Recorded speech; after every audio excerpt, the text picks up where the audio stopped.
The Diary of a Certified Psychopath. 3rd of November, 2021. 1 degree at a cold enough to cling to the coast for dear warmth, and make the hole in the index finger of my right-hand glove almost a painful issue. Nonetheless, I would still far rather feel the chill and hear the silence than fear the traffic and hate the noise, and regard the choice to do so a veritable luxury.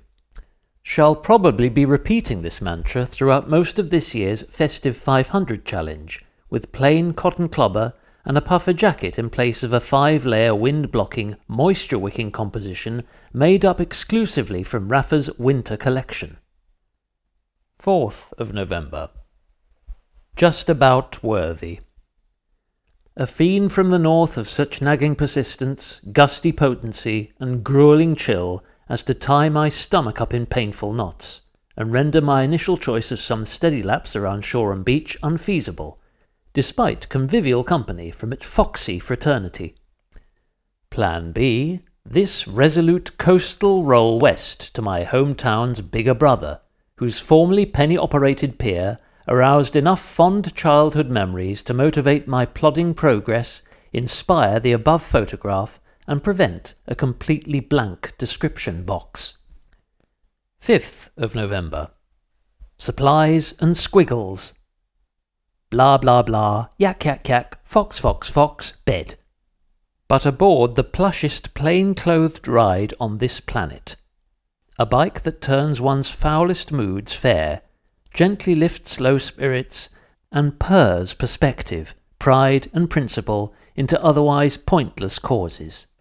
Though on this occasion not quite enough so to complete the full Kingsway corkscrew, never mind Jacob's long ladder. Have patience, both shall be explained and carried out in due course. 6th of November. Dark data. The cascading sparkle and clamorous crackle of a million controlled explosions replaced with crepuscular tranquillity and a sky of star-spangled silence. A whispering southwesterly proved tangibly chillier than the 8 degrees deceptively reported by our local weather station, whose innate sting was further aggravated by venturing out of town. Had I been supplied with dependable data, I'd have ditched the gilet and donned the jacket. Speaking of data, and before digressing down yet another florid road of rhetorical self-pity, I'd like to seize this opportunity to deliver on a promise that I made at 1:30 in the afternoon of Thursday the 30th of September 2021. Such activities really does work rather well. The aforementioned pledge concerns a comparative analysis of some cherry-picked statistics from this golden delicious season's extensive record of outdoor ventures, as logged, processed, and algorithmically curated by Strava's exponentially expanding database. This particular dual-way spin-off compares 2 of my 3 faithful steeds over a pair of Strava segments in order to A. Assess the effectiveness of gravelly shortcuts against smoother surfaces more exposed to headwinds, and B. Measure how a contemporary full-suspension trailblazer, the 9er MCR RDO, performs against a veteran tarmac-tuned Cannondale Synapse, about to celebrate its 6th birthday. The segments have been specially created to ensure that the distance for each run is identical, since existing segments that accommodate the specific start and finish points frequently fail to register, and combining best match alternatives would be both time-consuming and yield inaccurate results.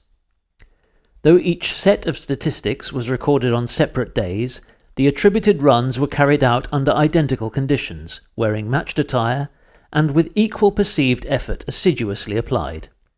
Even if you don't trust the HRM trace, you must surely abide by the word of somebody who has cycled upon these roads for over a decade, and whose perspective remains uncompromised by any corporation, brand, or covert marketing, and most crucially, who is influenced by nothing other than their own bitter desire to be proven right.